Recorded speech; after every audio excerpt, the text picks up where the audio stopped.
Cuarta parte, reforma de las estructuras. Es un hecho que nos encontramos en un cambio de época, metidos en un modelo eclesial ya agotado, es decir, que ya no funciona. De allí el profundo malestar que está invadiendo nuestras comunidades. ¿Qué hacer? Para algunos la solución está en dejar que la competencia se encargue de lo espiritual, mientras nosotros nos encargamos de lo material. Según ellos, lo que importa es vivir en paz con todos, dedicándose cada uno a lo suyo. ¿Y qué tal el hecho que los amigos de la competencia siguen avanzando cada día más, mientras nosotros seguimos yendo para atrás? No importa, es su respuesta. En el fondo, todo es lo mismo, puesto que todos estamos buscando al mismo Dios. Por lo tanto, viendo las cosas de esa manera, para ellos no existe el problema del modelo eclesial, si aún funciona o no, si permite o no la adecuada atención pastoral a todos los feligreses católicos. Lo que pasa es que, estando bien incrustados en el sistema vigente, se siente muy a gusto con el actual modelo eclesial, disfrutando plenamente de sus beneficios. El problema es para los excluidos. Pues bien, el Papa Francisco no piensa de esa manera. En lugar de abandonar así nomás a las masas católicas en la así llamada religiosidad popular, aunque cuente con sus grandes valores en el indiferentismo religioso o en las manos de la competencia, ve mucho más conveniente una reforma de las estructuras con miras a poner a la Iglesia en condiciones de dar la debida atención pastoral a todos los feligreses católicos. Una curiosidad, ¿y tú cómo la ves? El ejemplo del pasado. Historia magistra vitae, la historia maestra de la vida. Reza un antiguo refrán latino y algún malicioso añade: lástima que tenga tan pocos alumnos. Es decir, la historia nos enseña, el pasado nos enseña. La Iglesia católica no es algo que acaba de surgir. Tenemos 2000 años de historia. Entonces, se trata de ver cómo se resolvieron los problemas en el pasado. Tenemos que tener bien claro, cada crisis que sucede en la vida de uno o de un pueblo o de la Iglesia, si esta crisis es bien resuelta, permite dar pasos en adelante, avanzar.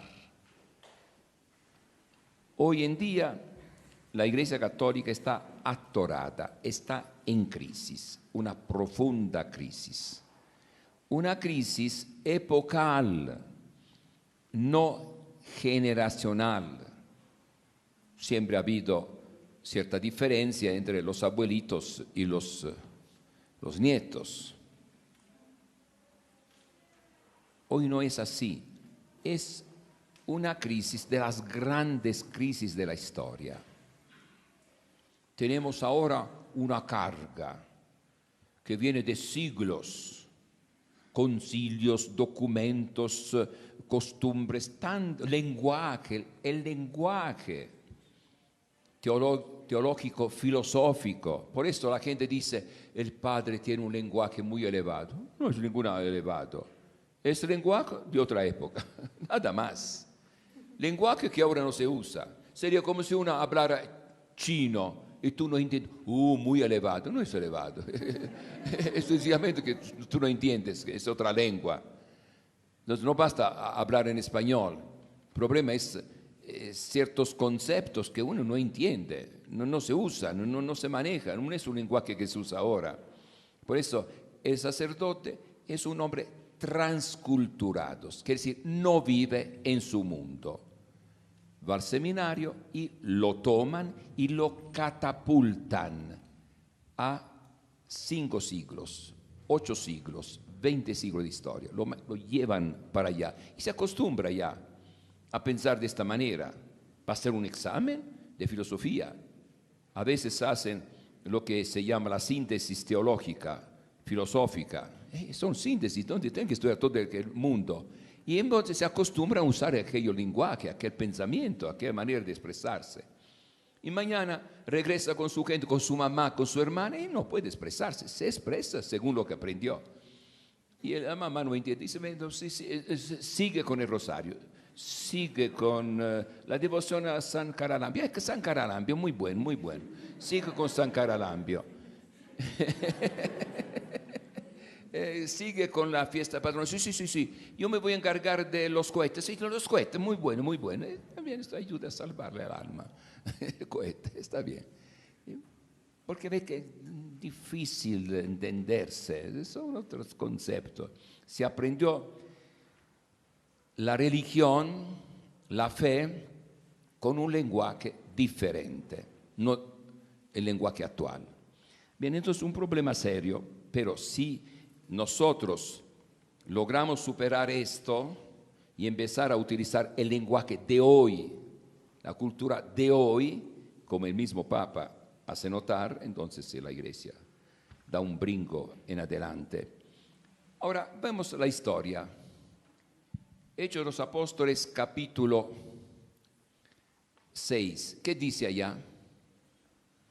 Insatisfacción, críticas, oposición de muchos de los creyentes. Estaban insatisfechos, no contentos de la manera de tratar a las viudas, a los huérfanos de los extranjeros. Judíos, naturalmente, ya bautizados. Notaban que se olvidaban de ellos. Los apóstoles escuchan todo esto y dicen, ¿y cómo vamos a hacer nosotros, los apóstoles, 12 apóstoles, a manejar tantas cosas? Especialmente la atención material de los pobres, de los extranjeros, de mucha gente. Entonces, un problema organizativo, mal organizados. Bueno, decisión.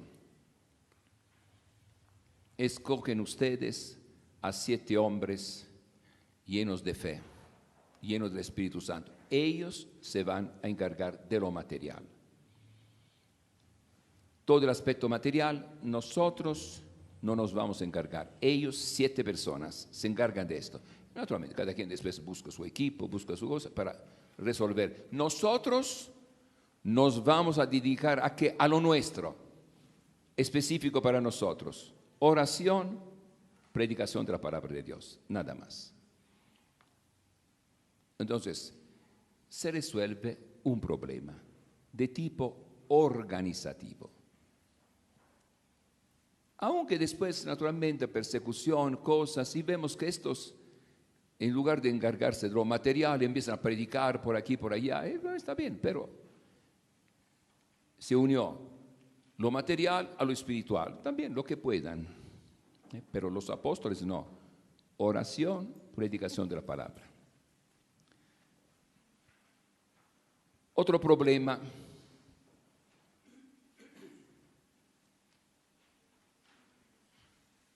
Poco después viene otro problema. ¿Cuál es el problema? Los que se convierten a Cristo se vuelven en discípulos de Cristo, de origen pagano, no judío, de origen pagano. ¿Pueden solamente aceptar a Cristo sin aceptar la ley de Moisés? Bueno, había, ahora sí, problema teológico, doctrinal. Al principio era un problema de organización, nada más. Hoy no, problema de doctrina, problema digamos, serio, no de organización solamente, no, doctrinal. San Pablo dice, sí. Los demás que vienen de Jerusalén con Santiago, diríamos los tradicionalistas, los que estaban muy apegados a la ley de Moisés, no. Primero hay que aceptar la ley de Moisés, volverse judíos. Antes eran solamente de raza judía, por raza, no por otra cosa. Los que eran de otra raza no podían absolutamente, solamente raza judía. Ahora no, gente de otra raza puede entrar a formar parte del pueblo de Dios, pero aceptar la ley de Moisés, circuncisión, y con la circuncisión todos los ritos, todas las leyes que se refieren a los judíos, volverse en perfectos judíos. Y después, ahora sí, discípulos de Cristo. San Pablo dice no, basta la fe en Cristo, aceptar a Cristo. Problema, concilio. Se reúnen los apóstoles en Jerusalén, los sacerdotes, los más responsables de las comunidades, y empieza un problemón serio, con gritos, no decimos, si fueran mexicanos usarían otras palabras, pero no eran mexicanos, seguramente no eran mexicanos. Todavía el continente americano estaba cubierto, después lo descubrieron. Así que, entonces, dice allá, discusiones airadas, imagino San Pablo. San Pablo no era tipo de usar palabra bonita. San Pablo era un tipo violento, un tipo agresivo. Así que me empezó a explicar la escritura, cosas así. Bueno, San Pedro también estaba calladito, San Pedro, el jefe, ¿no? Y dice, mas si yo mismo he bautizado a este Cornelio y todo, que eran paganos, sin imponer nada. Entonces él mismo dice, ¿y tú por qué no hablas? ¿No? Entonces San Pedro también interviene. Él, no, dice, no está bien, como dice Pablo, tiene razón Pablo. Yo mismo, ellos saben qué me pasó a mí, que yo antes estaba hablando y todo, fui llevado allá y todo, y viene el Espíritu Santo. ¿Cómo? Si ya recibieron el Espíritu Santo, ¿cómo nos vamos a bautizar? Entonces dice, Dios se adelantó, así tiene que ser, aceptar a Cristo, nada más. Y entonces Santiago, el jefe de los tradicionalistas, interviene también él, porque de allá se veía la cosa que no se podía, dice, no tiene razón. Y entonces, pero los demás están muy apegados al Antiguo Testamento, entonces cita el Antiguo Testamento, alguna frase de los profetas, alguna cosa, para decir, sí, se está cumpliendo lo que dice el Antiguo Testamento. Los demás cuando dicen, está cumpliendo lo que dice, está escrito, sí, dice, la casa de Israel se va a reconstruir, todo, entonces ya. Bueno, con esta decisión, la iglesia salió del mundo palestinense. Antes era una iglesia de Palestina, de judíos, y se abrió al mundo greco-romano. Y con esta apertura al mundo greco-romano, ¿qué quiere decir? Ustedes son romanos, ustedes son griegos, sigan con sus, como decir, pensamientos, con sus costumbres, con su cosa. Lo importante es que no estén contra el Evangelio. Si es cosa contra el Evangelio, hay que renunciar, naturalmente. Pero los que no están en contra del Evangelio, su manera de hablar, su manera de portarse, cosas así, siguen con esta cosa. Basta aceptar a Cristo. Y con esto la fe entró en el mundo romano, el imperio romano. Entonces fácilmente se convirtieron los romanos. Fácilmente los pueblos bárbaros que invadieron Europa se convirtieron también. Así que prácticamente ser romano quería decir ser cristiano. Romano, cristiano. quedaban algunas poblaciones eslavas, que no habían entrado, eran fuera del Imperio Romano, pero habían quedado en su lugar, con su lengua, con su cosa. Intentaron muchas veces los misioneros hacer algo y no lograron, porque ellos tenían su lengua, no hablaban en latín, no hablaban en griego, tienen la lengua eslava. Y entonces esto van con el latín, van con el griego, no se entienden, solamente porque alguna persona culta en el día romano, eran de allá, no se habían movido, ¿no? Y entonces, hasta que llegan dos hermanos, Cirilo y Metodio, estamos ya en el 800, y han pasado siglos desde la venida de Cristo. ¿Y estos qué hacen? Se meten en su cultura, aprenden el eslavo, inventan la manera de escribir el eslavo, traducen toda la cultura romana, digamos, de la iglesia, los concilios, las reuniones, los escritos de los santos padres, traducen a la lengua eslava. La gente puede leer, hablan en eslavo, la liturgia, todo en la lengua de ellos. Aceptaron inmediatamente a Cristo, aceptaron inmediatamente el Evangelio. Entonces muchas veces yo he pensado, de veras, ¿qué hubiera sucedido si siglos después, 1400 más o menos, se hubiera hecho caso a Matteo Ricci, un misionero jesuita italiano que entró en el imperio chino? Y los chinos estaban, el emperador, los demás aceptando el cristianismo. Pero que los chinos tenían sus costumbres, cierto respeto, ritos, para honrar a los antepasados, a los abuelos, bisabuelos, la devoción, podemos decir, a los difuntos, cierto recuerdo de los difuntos, ciertos ritos. Entonces, lucha entre las congregaciones, las órdenes, 1400, sí, más tarde, 1400, así 1500, algo así, ¿no?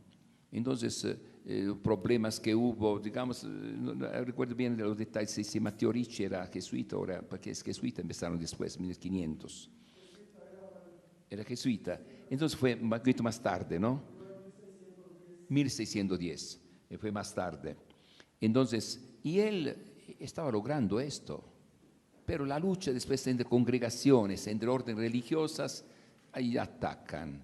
No se puede bautizar a los chinos si no renuncian a los ritos en favor de los antepasados. Un desastre. Con esto se bloqueó la evangelización en China, se bloqueó todo. Y ahora han pasado ya 500 años, y casi 500 años, se bloqueó todo, 400 años, 500 años, todo bloqueado. Los errores históricos se pagan duros, se pagan duramente, son errores que se pagan durante millares de años, durante centenares de años. Entonces hubo un error, ahí está. Después también lo que yo he visto en el continente americano, una vez que terminó la gran epopea de los primeros misioneros, que hicieron gramáticas, aprendieron los idiomas de aquí, ¿qué pasó? Basta.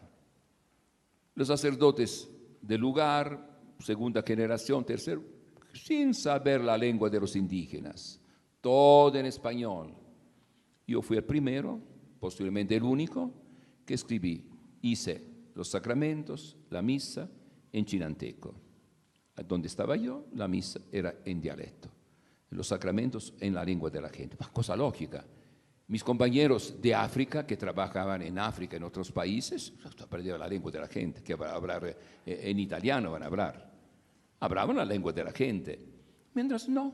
Y por eso yo encontré en la Chinantla, encontré todavía creencias de muchos dioses, que el sol, la luna, el fuego, ¿qué está pasando? ¿Por qué? Porque la misa en español. Bueno, el español no entiende el español. No interesa, van a entender un día. No está bien, entonces, bautizar, casar y todo, pero sin conocer. Bien, entonces para decir, y hoy en día, también imitando Cirilo y Metodio, se pretende la teología india. Hoy quieren que los indígenas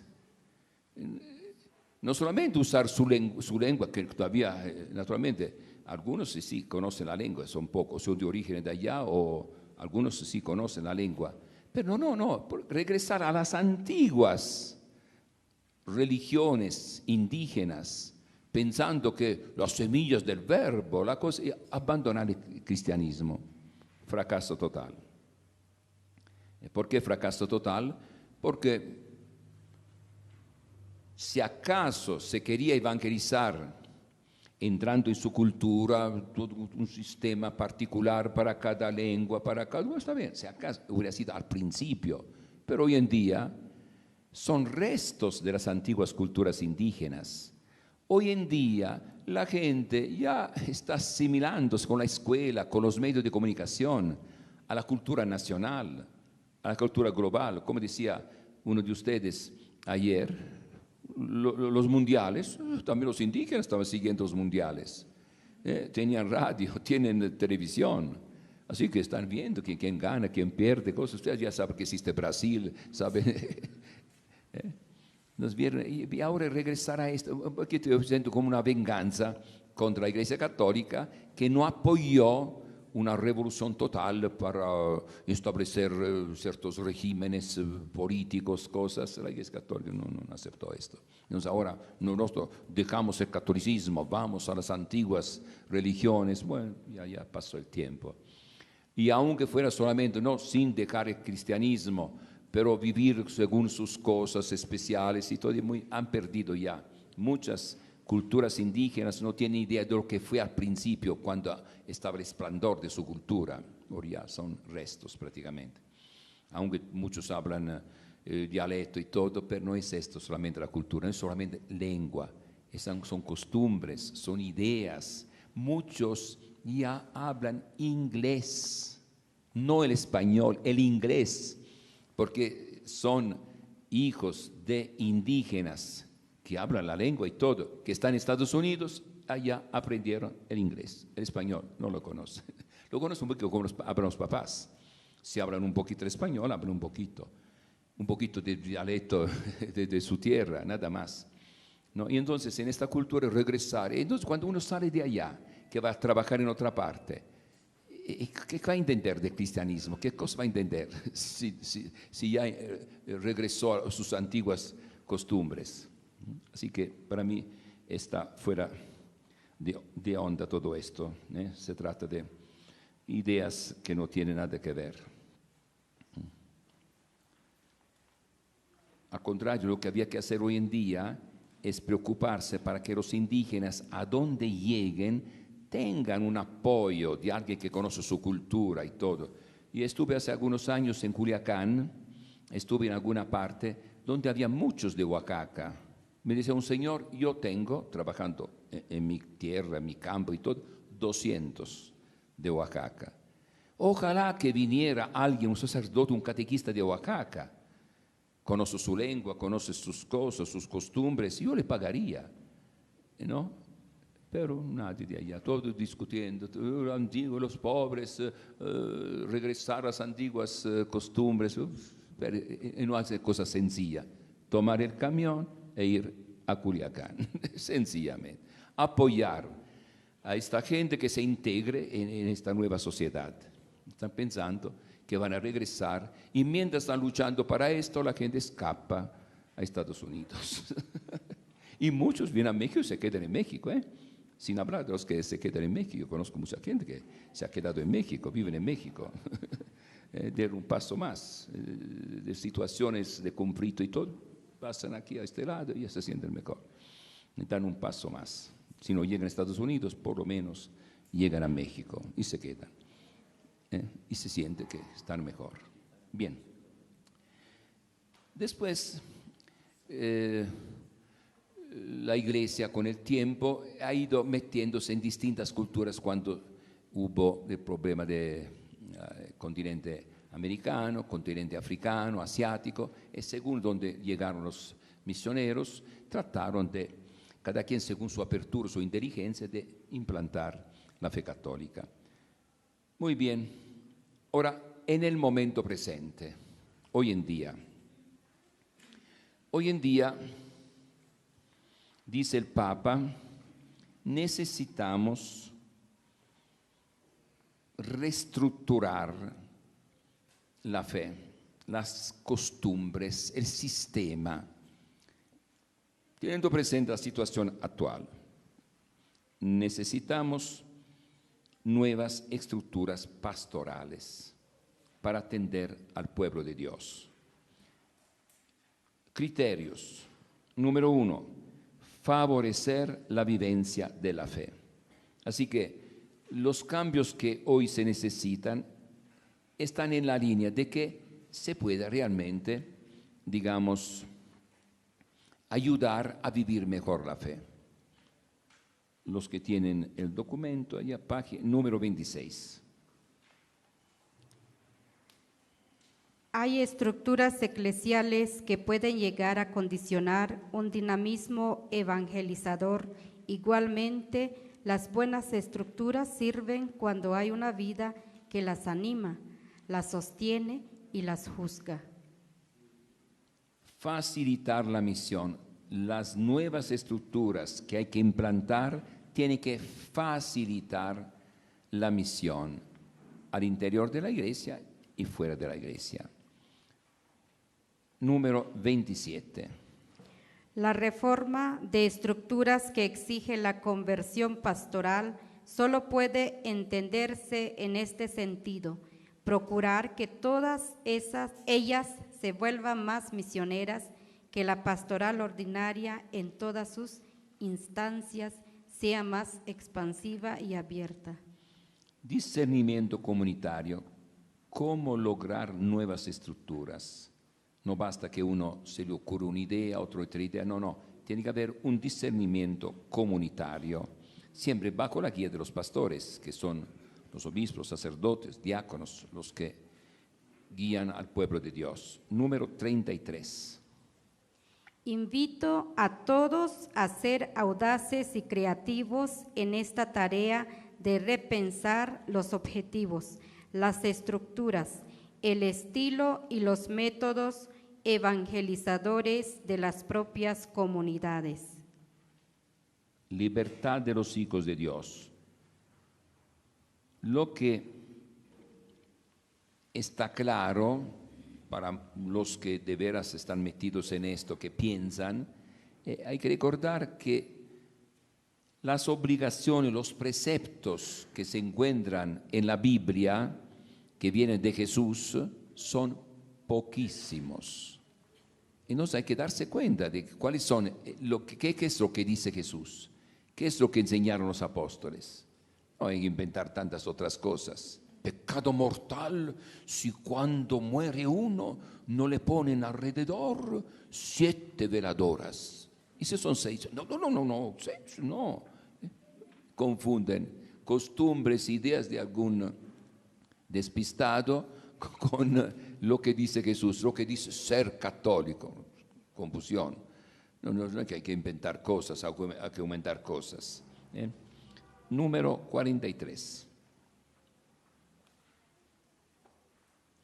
Hay normas o preceptos eclesiales que pueden haber sido muy eficaces en otras épocas, pero que ya no tienen la misma fuerza educativa como cauces de vida.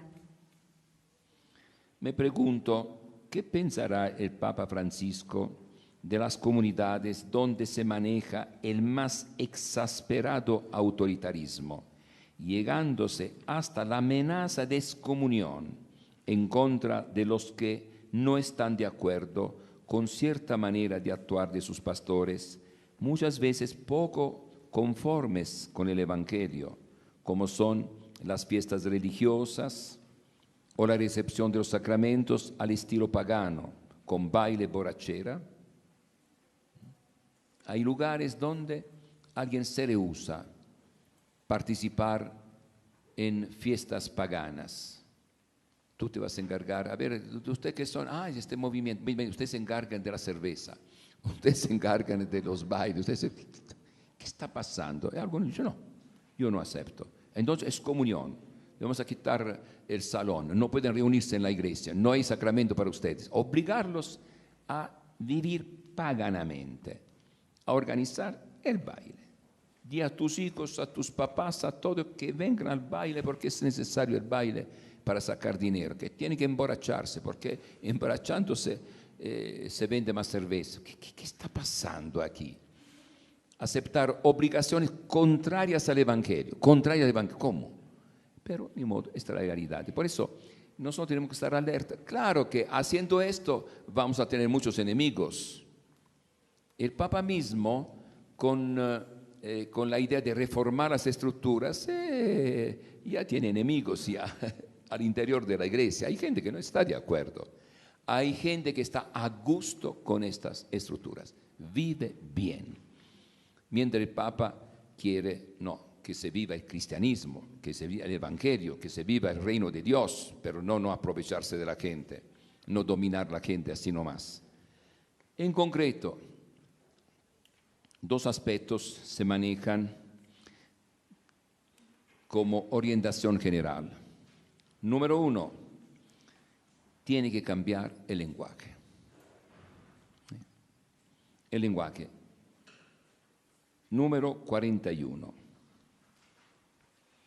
A veces, escuchando un lenguaje completamente ortodoxo, lo que los fieles reciben debido al lenguaje que ellos utilizan y comprenden es algo que no responde al verdadero evangelio de Jesucristo.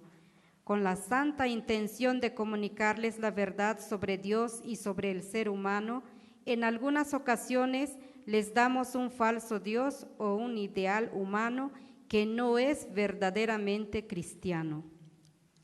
Ahora, tener presente que toda nuestra doctrina, los concilios, están expresados en otro lenguaje filosófico, teológico de otros tiempos. Así que una de las grandes tareas sería traducir al lenguaje actual toda la cultura de la Iglesia. Hace años yo quise hacer una antología de los escritos de los Santos Padres, una riqueza enorme, pero me di cuenta que el estilo, la manera de razonar, de pensar, no es conforme al sistema actual. La gente no va a entender, no entiende. Yo me dediqué, cuando era director de algunos institutos de teología, me dediqué a explicar el concilio, algunas frases, algunas palabras con sentido filosófico, teológico. Esta frase, esta palabra quiere decir esto con precisión, pero es un problema serio. Por eso, leyendo el concilio, muchas cosas no lo entiende la gente. Este mismo documento, leyendo algunas cosas, no captan, porque son palabras técnicas, precisas. Solamente el que conoce de teología, filosofía, de leyes y capta, de otra manera no entiende. La cultura moderna, de otra manera no entienden. Bien, entonces, una grande tarea. Y después también las costumbres.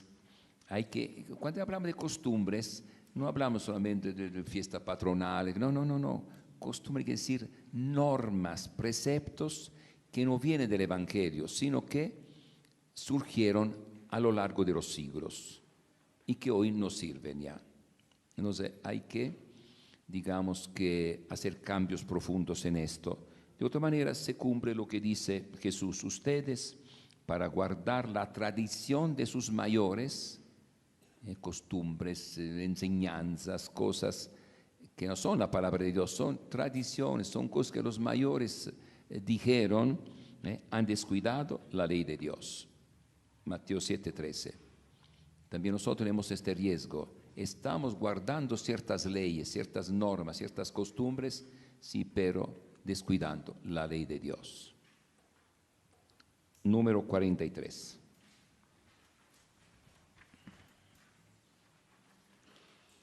En su constante discernimiento, la Iglesia también puede llegar a reconocer costumbres propias no directamente ligadas al núcleo del Evangelio.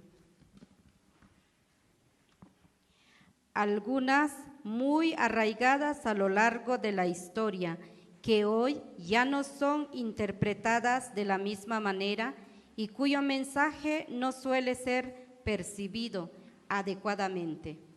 Pueden ser bellas, pero ahora no prestan el mismo servicio en orden a la transmisión del Evangelio. No tengamos miedo de revisarlas. Vino nuevo en busca de odres nuevos. Estamos en un cambio epocal. Modestia aparte, yo he sido, por lo que conozco, el primero en manejar esta terminología, cambio epocal, cambio de época, que después apareció en el documento de Aparecida. Así que es la importancia de descubrir cosas, de darse cuenta de cosas, porque las ideas vuelan. Entonces, estamos en un cambio de época. Entonces, tenemos que buscar, ver, pensar, evitar desalientos, evitar triunfalismos inútiles. Pensando en el pasado, estamos cambiando de época. Y entonces esto puede causar cierto trastorno, hasta en las mentes más lúcidas y en las personas bien intencionadas, que cuando ven toda esta cosa se desorientan. ¿Qué está pasando aquí? Ya no hay fe, ya no hay nada. ¿Qué cosa? Es cambio de mentalidad, cambio de época. Uno está con otra mentalidad. Voy a leer página 75 del folleto que he escrito sobre esta temática, sobre la alegría del Evangelio, extractos y comentarios. Es suficiente pensar en la aparición de Jesús en el escenario judío. Imagínense que representó la presencia de Jesús entre los fariseos, entre los maestros de la ley, entre tanta gente practicante de la fe judía, y aparece Jesús. Totalmente desconcertante. Muy pocos lograron entender el verdadero sentido de su presencia, impactados y cuestionados por una doctrina tan diferente, presentada además con autoridad, confirmada por signos inequivocables de contar con poderes superiores. Proponía ideales que iban mucho más allá de lo acostumbrado, y para volverse en sus discípulos era necesario satisfacer exigencias radicales, imposibles para el común de los mortales. Se trató sin duda de algo totalmente novedoso en el mundo judío, para cuya realización se hacían necesarios cambios profundos. Jesús exige cambios profundos. A nivel mental, vino nuevo, otras ideas, otros valores, otras actitudes. Y estructural, es decir, organizativo, odres nuevos. En cierta ocasión, el mismo Jesús nos advirtió: nadie echa vino nuevo en odres viejos, porque el vino revienta los odres y se echa a perder odres y vino. A vino nuevo, odres nuevos. Y así surgió la iglesia. Ahí está el fundamento de la iglesia. Por eso Cristo fundó la iglesia. Porque presentó grandes ideales, diferentes de los ideales del antiguo pueblo de Dios. Un mundo nuevo, un sistema nuevo, vino nuevo, ideas nuevas. Pero para poder ahora aplicar esto, para poder vivir estos ideales, funda la iglesia. Ahora sí, la iglesia como familia de los discípulos de Cristo, fermento privilegiado para el establecimiento del reino de Dios, un mundo nuevo a la manera de Dios. Entonces, vino nuevo, odres nuevos, la iglesia. Pues tal día, ahora, el Papa Juan XXIII tenía este ideal, hablaba ya antes del concilio se habló ya de un nuevo Pentecostés, algo que va a suceder, algo nuevo va a suceder en la iglesia, va a haber muchos cambios.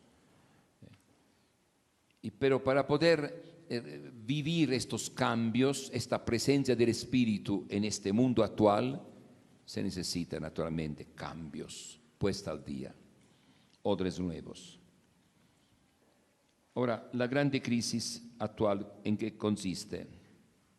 Se presentan ideas nuevas, actitudes nuevas, un nuevo sistema de vivir, pero ¿dónde están las estructuras, el sistema para vivir todo esto? ¿Cuánto tiempo vamos a necesitar? ¿Quién sabe? Hasta que no tengamos los odres nuevos, nuevas estructuras. Ejemplos concretos. Palabra de Dios. Con el concilio ya se hace viva esta instancia. El pueblo católico necesita conocer la palabra de Dios, el Evangelio, la Biblia, inspirarse en la palabra de Dios. Pero el problema es, ¿y los odres? ¿Cómo? Ahí está el problema. La misión, otra idea. La iglesia existe para evangelizar. Bueno, ¿y cómo lograr esto? ¿Por milagro? Eucaristía. La Eucaristía representa la fuente y el culmen de la vida cristiana. No puede haber una auténtica vivencia de la fe sin la Eucaristía. ¿Y los otros? Una idea muy, muy bonita. ¿Y tantos pueblos que ven al sacerdote una vez al año? ¿Cómo? Sin sacerdote. Entonces hay que transformar, buscar odres nuevos para que todos los pueblos puedan tener sacerdotes, puedan tener la posibilidad de vivir lo que se enseña. Tú dices, la Eucaristía, celebración eucarística, no la Eucaristía que está en el sagrario, no. La celebración eucarística es la fuente de la vida cristiana. Pero ¿cómo? Si no hay sacerdotes. Se presenta el ideal, no se dice cómo lograr esto. Tolerancia, respeto, diálogo, ecumenismo, diálogo interreligioso, pero ¿cómo? Sin conocer la propia fe. Y aquí está el problema. Se presentan los grandes ideales en el concilio, pero no se dice cómo lograr esto, estructuras. Bien, la reforma de las estructuras, papel histórico del Papa Francisco. Una palabra comprometedora. Página 82, los que tienen el folleto. Una palabra reforma. Esta palabra ya se usó antes. La usó Lutero. Reforma de la iglesia. Hay que cambiar muchas cosas en la iglesia. La iglesia resistió problemas, ataques, temperamentos diferentes. Además, se trataba de estar en contra de un sistema arraigado, bien arraigado. Y entonces, oposición, reforma protestante, separación, reforma. Así que hablar de reforma es, además recordando, Ecclesia semper reformanda est. Entonces, Lutero estaba en la línea, claro que estaba en la línea, había que reformar, pero la resistencia. Claro, después temperamento, después también otras ideas que se meten dentro, una confusión, conclusión, se rompe la unidad. Ahora, una simple lista, para los que quieren profundizar la cosa, pueden seguir estudiando todo esto. Una simple lista yo presento de cambios que hay que hacer en la iglesia. Hasta ahora se ha hablado de estructuras anquilosadas, obsoletas, que ya no sirven, pero no se ha dicho en concreto qué cosa hay que cambiar. Y Padre Amatulli, que ustedes están viendo, el primero que empezó a decir, bueno, hay que cambiar esto, otro, alguna cosa. Muchos están mirando, a ver, ¿qué? Porque el primero que se avienta, si le va bien, siguen todos. Si le va mal, dice, no, yo no sabía nada, yo no me di cuenta, no, estaba ciego, aquel día estaba pensando en otra cosa. Sí, estaba allá, no sé, tal vez estaba así. Estaba así, pero estaba dormido en aquel momento. ¿Eh? Hace un año y medio más o menos, estando en Buenos Aires, Argentina, me decía un obispo, dice, el documento de Aparecida habla de estructuras obsoletas que hay que cambiar, pero no dice cuáles estructuras. Yo qué hice, minutos para explicar, también es complicada la cosa. Le regalé Inculturar la Iglesia, hace un nuevo modelo de iglesia, algún otro libro, aquí está. Lea esto y verá, digamos, cuáles son los cambios que hay que hacer en la iglesia. Por lo menos yo sugiero algo. Así que se trata de una lista. Evidentemente, página 83. Se trata de algo muy personal y aproximativo. Por lo tanto, cualquiera está libre de modificar esta lista, de acuerdo con la propia experiencia y la propia visión de iglesia, dispuesto siempre a someterse al juicio de los pastores, cuya tarea consiste precisamente en apacentar la iglesia. Hechos de los Apóstoles, capítulo 20, versículo 28. Discerniendo acerca de lo que habría que cambiar. Son los pastores, son los obispos, el Papa, que tiene que decir qué cosa hay que cambiar. Que decir, yo sugiero, el otro sugería. Entonces hay un diálogo antes. Esto siempre ha sucedido en la iglesia. Desde el principio, siempre hay personas que sugieren algún cambio. Así se hizo la reforma litúrgica, que llegó al concilio, aprobado por el concilio. Así se ha hecho también todo lo que se refiere a la Biblia, la importancia de la Biblia. Ha habido gente que ha estudiado esto y empezó a hablar desde hace muchos años antes del concilio. En el concilio salió un documento sobre este tema, Dei Verbum. Es el sistema. Ahora, cambios de estructura, pero hablemos un poquito.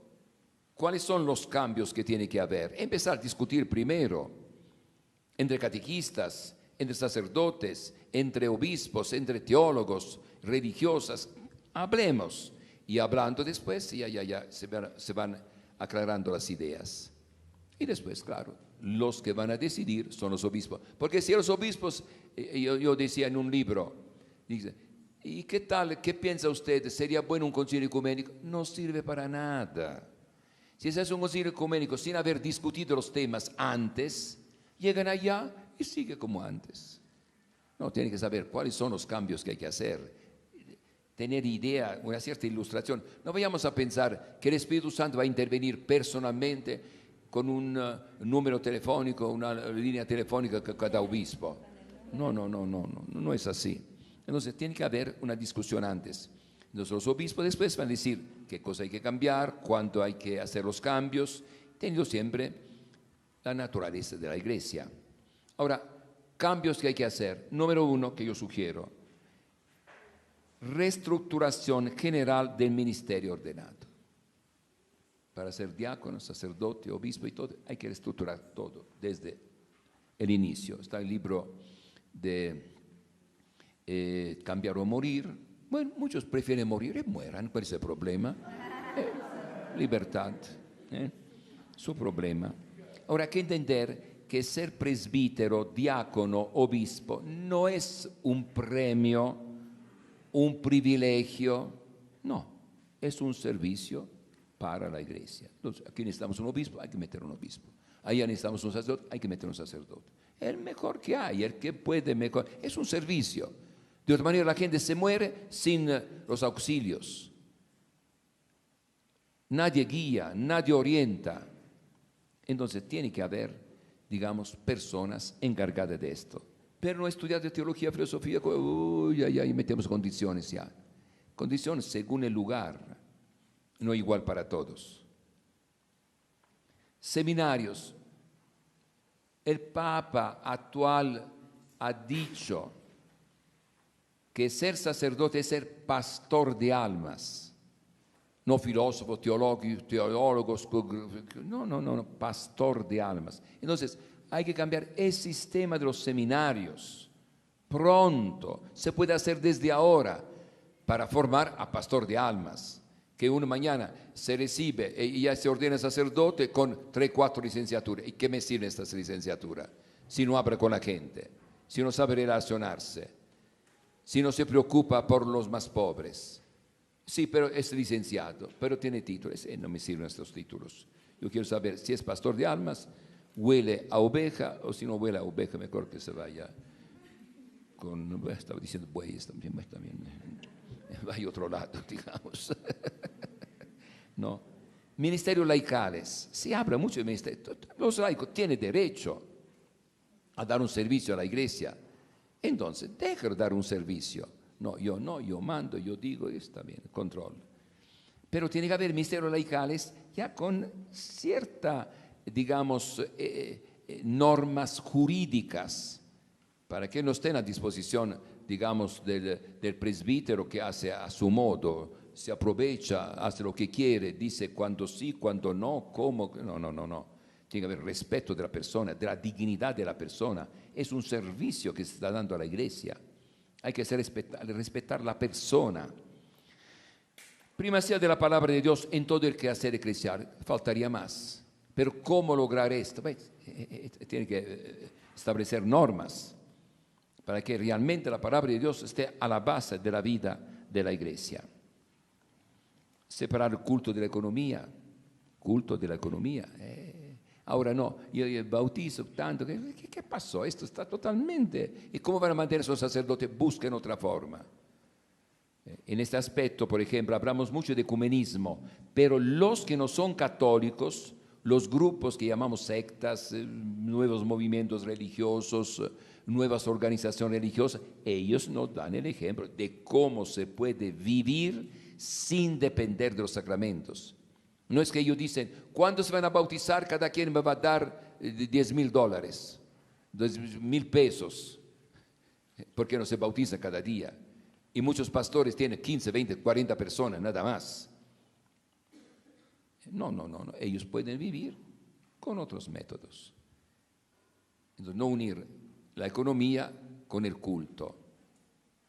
Y entonces, cargar sobre los sacramentos. Quiero un sacramento, primero convencer que es útil, es necesario, es importante, y después me pagas. Si quieres sacramento, me pagas. En lugar de enseñar a orar, no te preocupes, tú no ores, no te preocupes. Murió tu abuelito, dime cómo se llama, me paga tanto, yo voy a recordar esto, nada más. En lugar de enseñar a orar. Después, revisar la práctica sacramentaria. Especialmente la cuestión del matrimonio, la confesión, el matrimonio, son problemas serios. Según mi opinión, muchísimos matrimonios son inválidos. Si tú no sabes, no tienes idea de la unión entre Cristo y su iglesia, no sabes quién es Cristo, no sabes qué cosa es la iglesia, entonces el matrimonio cristiano es una vivencia de la unión entre Cristo y la iglesia. Y si no sabe quién es Cristo, no sabe quién es la iglesia, ¿cómo vale? Es un matrimonio pagano. Pero un rito, una cosa, es una bendición, paga tanto. Entonces, ¿cómo? Y mañana no se entienden cosas, se separan.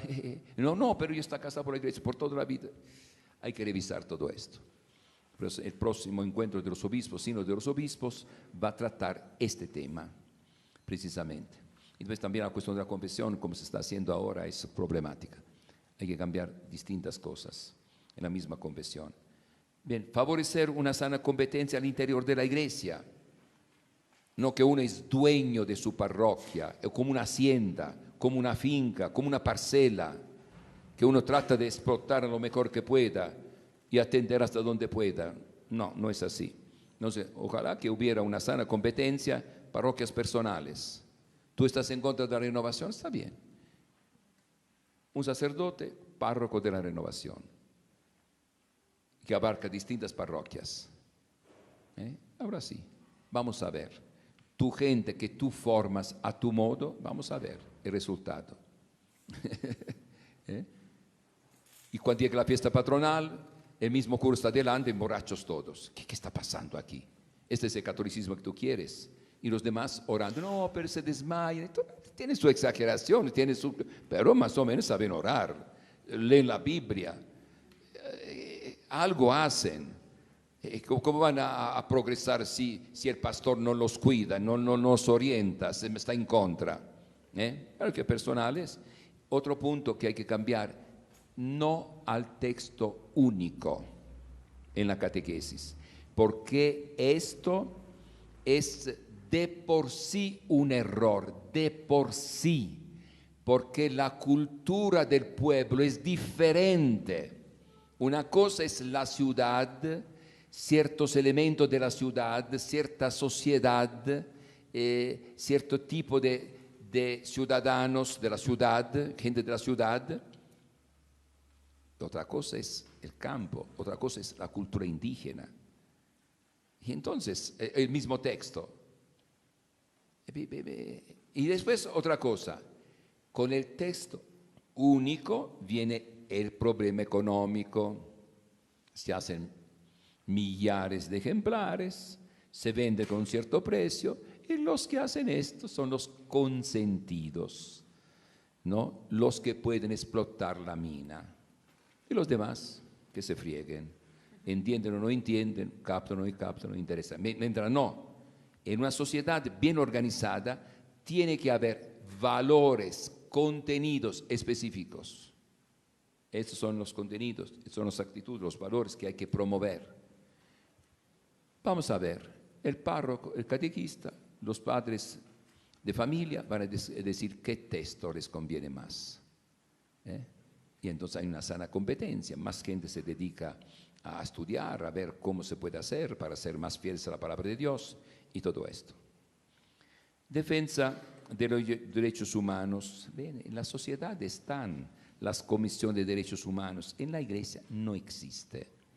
Depende mucho de la autoridad, por eso sometimiento, por eso el clericalismo, porque no hay una organización que puede defender a uno. Y por eso callar, ver y callar. Descentralización. Bueno, no solamente el Papa, las conferencias episcopales necesitan tener cierta importancia, Papa, conferencias episcopales, diócesis y después otras organizaciones. Régimen autoritario, hay que controlar este aspecto. Régimen autoritario dentro de la iglesia. Eso se tiene que controlar, tiene que haber normas, estructuras que miren a controlar esto. Una vez recuerdo una persona que me decía, mira, yo estuve horas para adivinar. Vi dos personas, por aquí, por allá y todo, y no sabía, yo mirándolo solamente, si eran narcotraficantes, a ver, sacerdotes, bandidos profesionales, porque había un estilo de actuar así, con mucho autoritarismo, la gente tenía miedo, cosas así. Si son narcotraficantes, hay que estar con cuidado. Si son policías, si son... y al final me di cuenta que eran señores curas. ¿Cómo? Pero no se distinguen. ¿Cómo no se distinguen? ¿Vieron entonces autoritarismo que implica? Una vez en un encuentro, una parte, cuando vi, salían los carros, todos los carros buenos, y era un encuentro sacerdotal, muy diferente de los carros que se ven en la calle. Y salen estos y ya son otro estilo, ya parece como una reunión de los altos ejecutivos. Y eran una reunión sacerdotal nada más. Entonces, el autoritarismo, con el autoritarismo viene a aprovecharse. Bien, hay muchos cambios que hay que hacer dentro de la iglesia. Ahora, de parte nuestra, cada quien piense, medite. Yo me doy cuenta que también lo que estoy diciendo yo es algo novedoso. Es vino nuevo en odres nuevos. Yo soy un odre nuevo, ni modo. 77 años, pero odre nuevo. Muchas gracias por su atención.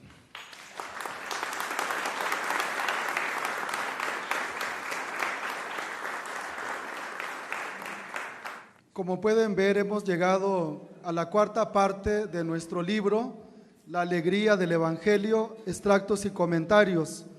Y aquí ya viene propiamente lo más operativo, ya a la luz de este documento del Papa Francisco, Evangelii Gaudium, pues el Padre Amatuli aterriza y nos va definiendo cuáles son las estructuras que necesitan reformarse. Necesitamos también crear nuevas estructuras adecuadas a nuestro tiempo, ¿no? Según el estilo de nuestro Padre Fundador, que también es el estilo del Papa Francisco. Fidelidad al Evangelio, pero también teniendo presente al hombre concreto, al hombre de hoy. Fidelidad, por tanto, al hombre de nuestro tiempo, al hombre contemporáneo. Entonces el Padre aquí nos presenta pues estas estructuras que necesitan revisarse. Yo creo que es muy entusiasmante para nosotros tener ideas claras, ¿no? Saber la meta hacia la cual nos dirigimos. No hay que perder de vista que pues la meta de todo esto es poder atender debidamente a cada católico y que la Iglesia también esté en condiciones de anunciar el Evangelio a los que todavía no lo conocen, ¿no? Tiene que ser algo ad intra, al interior de la Iglesia, pero también ad extra, hacia afuera. Recuerden que pues estamos llamados a ser discípulos de Cristo y también a ser misioneros, a llevar el Evangelio a quienes no lo conocen. Se trata de tener presente esto. Y en este ambiente de reflexión, pues la mesa redonda, la tarea que nosotros tenemos para reflexionar, para poder asimilar más, pues es comentar entre nosotros en pequeños grupos las siguientes preguntas. Página 92 de nuestro libro, número 1. ¿Cuándo empezaste a pensar en el tema de la reforma de las estructuras? Esta es una pregunta muy importante, ¿no? Aquí estamos pensando a nivel eclesial. El Padre Amatuli también ha sugerido reforma de estructuras a nivel social, a nivel socioeconómico. Recuerdan que nos ha comentado cómo se pudiera reducir el número de días de trabajo. Hay muchas cosas que podemos reformar a nivel personal, a nivel familiar, a nivel social. Evidentemente aquí nos interesa el tema eclesial. Entonces, ¿tú desde cuándo has empezado a pensar con mayor seriedad en este tema? La reforma de las estructuras. Número 2, según tu opinión, ¿cuáles estructuras sería más urgente cambiar? Evidentemente hay varias estructuras que necesitan reforma, otras estructuras que necesitamos crear. Sin embargo, hay algunas que son más urgentes, que se necesita empezar a trabajar ya desde ahora, no posponerlo. A veces pensamos nosotros, cambiamos el refrán, ¿verdad? Hay un refrán que dice, no dejes para mañana lo que puedes hacer hoy. Sin embargo, hay algunos que lo cambian, no dejes para mañana lo que ayer dejaste para hoy, ¿no? Que es todavía más grave. Y número 3, pregunta número 3, presenta el ejemplo de una estructura que ya no funciona, que ya no resuelve un problema, que más bien es un estorbo, un obstáculo y que por lo tanto debemos cambiar, que por lo tanto es urgente cambiarla. Se trata de 3 preguntas muy interesantes y como siempre, pues hay espacio también para que uno anote alguna observación personal que crea pertinente. Entonces, pues hemos visto de manera muy completa, evidentemente hay que profundizar, hay que leer el libro y como el Padre dice en la presentación, pues también el Padre nos invita a leer completo Evangelii Gaudium de su santidad el Papa Francisco. Esta es una introducción, una guía de lectura muy práctica, muy atinada, que nos va a ayudar a comprender el documento del Papa, pero especialmente una vez que lo entendemos, que lo comprendemos, a ponerlo en práctica. Recuerden que se trata de un texto programático del Santo Padre. No es para tenerlo en la biblioteca, no es para hojearlo y dejarlo olvidado en algún rincón, sino para hacerlo operativo. Este es el mérito de este librito, La alegría del Evangelio, extractos y comentarios. Así que tratemos de darlo a conocer en nuestras parroquias, en nuestras comunidades, de adquirirlo y bueno, aquí van a encontrar los datos nuestros para que por correo electrónico, de alguna forma, por correo normal, pues puedan hacer llegar sus inquietudes, sus comentarios y también sus preguntas. Ojalá que esto suscite un diálogo entre nosotros, ¿no? Un diálogo permanente. Pues muchas gracias y hay que trabajar reflexionando.